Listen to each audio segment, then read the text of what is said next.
어제 이례적으로 강한 비판 성명을 냈던 중국은 북한 4차 핵실험에 대한 분노를 애써 삭이는 모습입니다. 북한의 도발에 대한 대응 수위를 놓고 고심하고 있는 것으로 알려진 가운데 중국 언론들도 북한 비판에 가세하고 있습니다. 베이징 연결합니다. 서봉국 특파원.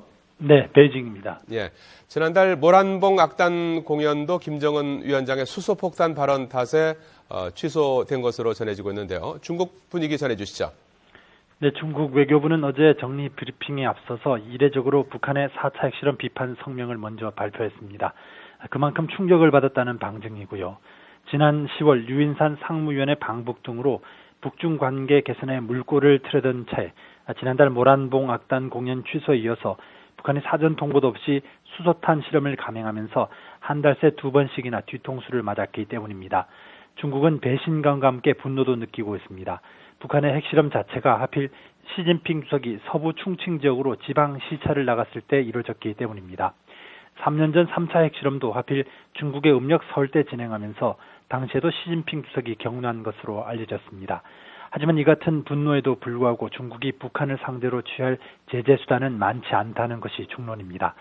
전문가들은 중국이 북한의 불안을 야기하거나 붕괴를 가져오지 않는 수준의 제재를 부과하려 하기 때문에 제재 수위를 정하기 어려울 것이라고 분석했습니다.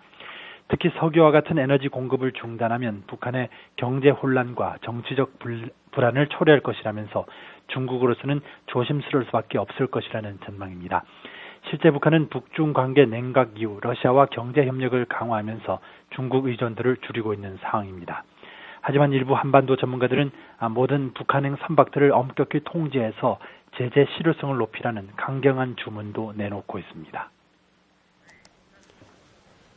자, 서봉국 특파원, 어제 속보 위주로 북한 핵실험 소식을 전했던 중국 언론들, 오늘은 비난의 수위를 높이고 있다고요? 네, 인민일보 자매진 환구시보는 사설을 통해서 북한이 핵으로는 자국의 운명을 못 바꿀 것이라고 비난했습니다. 북한이 핵무력을 주축으로 삼는 기형적인 안보 정책으로 허약한 경제 상황 등 또 다른 안보 문제들을 해결하려 하고 있다면서 그것은 명백한 악순환이 될 것이라고 경고했습니다. 그러면서 북한이 핵 억지력을 보여주면 미국 등이 놀랄 거라는 생각은 비현실적이라고 분석했습니다. 중국 네티즌들 사이에서는 이참에 대북 원조를 아주 끊어버리자며 격앙된 분위기가 적지 않습니다. 북한이 세계에서 가장 위험한 국가인 만큼 반드시 책임을 물어야 한다는 반응도 나옵니다. 북한과 중국의 접경지대로 수많은 북한 주민들이 거주하고 있는 단둥에도 긴장감이 돌고 있는데요. 북한 식당을 드나들던 북한 손님들도 발길이 끊겼고 주로 유람선 등을 통해 북한 쪽을 관광하던 중국인들도 눈에 띄게 준 것으로 전해지고 있습니다. 북중 무역에 종사하는 중국인들과 조선족 사업가들도 북한의 의중을 알지 못하겠다면서 이처럼 북중 관계가 소원해지면 장사를 해야 하는 사람들은 생업에 큰 타격을 입는다고 하소연을 하고 있습니다. 지금까지 베이징에서 전해드렸습니다.